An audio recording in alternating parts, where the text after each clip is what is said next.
Hello, I'm Tia Ramey. Welcome to my YouTube channel where I love giving communication tips and strategies to leaders that help them both personally and professionally. Tonight, I really wanted to have some transparent dialogue with you about the importance of understanding how fear and anxiety impact communication. And let me tell you, if you have been one of those people that tends to struggle with anxiety and fear, and I think that everyone has felt that pressure. We all may have different struggles with it, we all may have a different relationship with it, but it's a very human emotion. But it is important that we acknowledge when we are feeling it so that way we can get an understanding of why people may react and respond to us the way that they do. And if we're focused on outcomes and what we want out of the dialogue, we might have a moment where we can check ourselves and see, you know what, I'm feeling very anxious right now. Perhaps this is not the best way to communicate or even the best time to say anything at all. One thing about fear and anxiety that you really have to keep in mind is that it has a lot of negative energy that's attached to it. You can feel energy from another person even if you're not talking at all. You can see someone looking at you or staring at you, and you can just feel that energy, that it can be a tension that bursts between two people, or it could be a positive energy where you want to be around a person. They have a warm glow, they have a warm light, and they just draw you in. But the thing about anxiety and fear is that it's always negative. And one thing that it does is that it's very discouraging when you're around someone who's afraid or you're around someone who is anxious. It can cause a lot of frustration.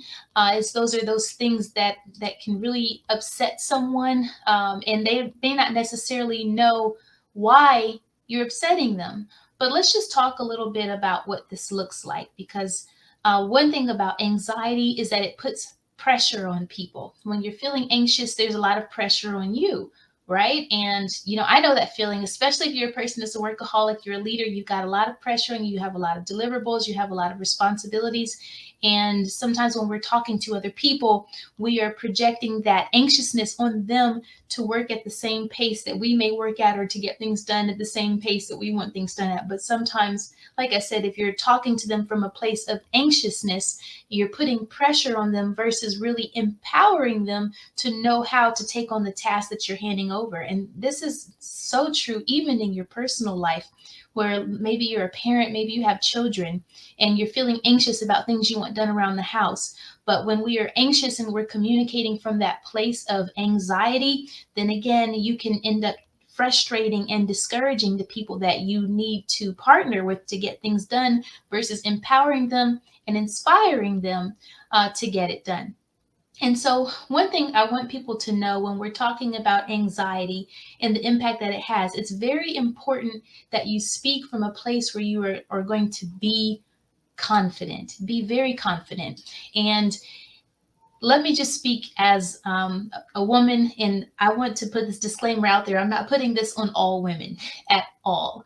I'm saying that at times there can be an insecurity among some women that we're not being heard. And so we can speak from that place where we're anxious about wanting to be heard, or we're fearful that our voice is not being taken seriously. And instead of us speaking from a confident place that we are heard, we can speak from a fearful place that we're not heard.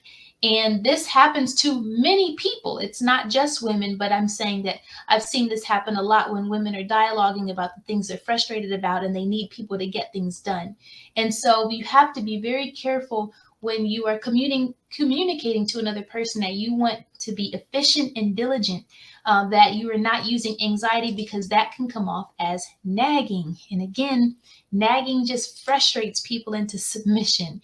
And then you might have a negative response that comes out of them. They might blow up, they may yell back at you, they may resent you. It creates a lot of negative emotions because you're putting out negative energy, so you're going to get negative energy back. That is a big problem. Sometimes on the masculine side, what I see some men do sometimes, and they make the mistake when they are feeling anxious, is they can be too bossy. I see women do it too, where you're just going around commanding people and you're bossing them around and you're telling them what to do. That again, being bossy still lacks confidence. It really is talking down to people instead of powering people and uplifting them and finding a voice that is confident that you can get things done through empowerment and not through lording over someone else. I don't want to make it a man woman thing.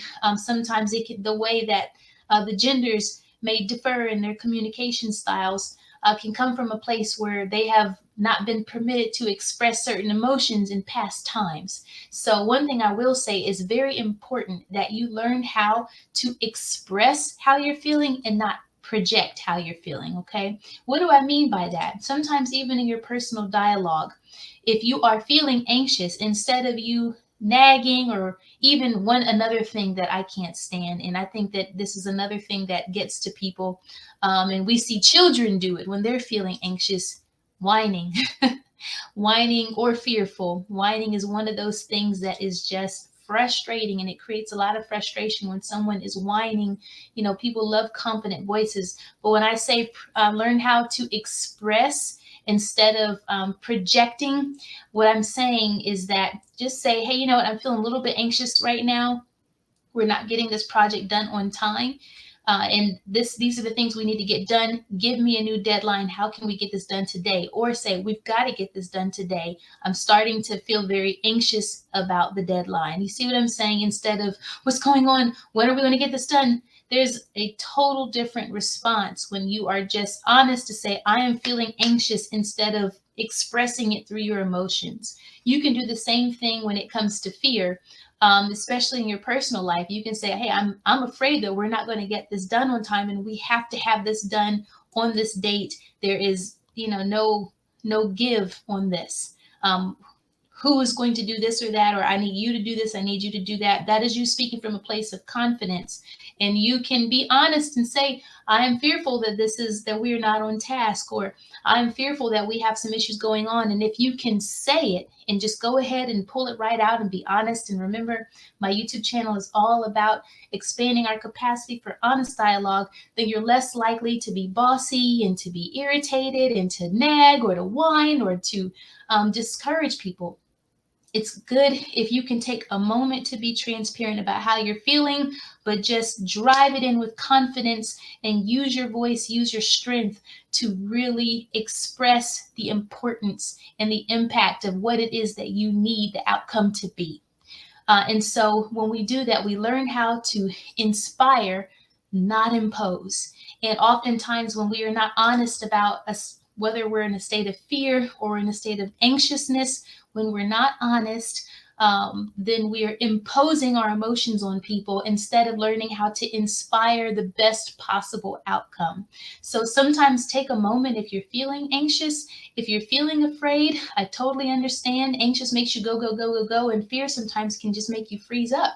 And when you project that on people, then you can create a lot of negative energy and a lot of negative outcomes for everyone in the room. And now no one has a positive environment where they can work and grow and thrive or cohabitate or whatever the case may be. So I want you to take into consideration how important it is that you consider how you are feeling before you start talking. Sometimes it's good to just write it down and write it out, get it out of your head so you can get a handle of it. Think about what the outcomes you want them to be. Think about if someone has to react or respond to what it is that you are saying. What do you want them to say? And you've got to set them up for success. So being the leader that you are, I'm just challenging you to take a moment and think through the impact of fear and anxiety, because it doesn't work very well for you to communicate that way, and it doesn't work for those who are listening to you to communicate that way. What we do is we start self-authoring a negative environment for ourselves, and then we wonder why people want to get away from us. We wonder why people snap at us. We wonder why people don't care to be around us. We wonder why people end up discouraged or frustrated. We wonder why communication breaks down. You have got to be the kind of person that people want to listen to, and they're looking for your direction, and they're looking for your words, and they are looking forward to the opportunity to hearing what you have to say, and they're looking for your praise, and they're looking for your inspiration, for your mentorship. We've got to turn that around. That is the best way to get things done in a peaceful atmosphere that is also inclusive of all the personalities. Everyone needs encouragement. Everyone needs positivity. Think about the things that everyone needs. Now, how that looks is different on different people, but we all can benefit from having healthy environments where we can work and thrive. And anxiety and fear are just not healthy things to put in place as a means of communication. So I hope this video was so helpful. I talk about many communication strategies like these and more in my book, Canceled: Mastering Difficult Conversations in a Modern World.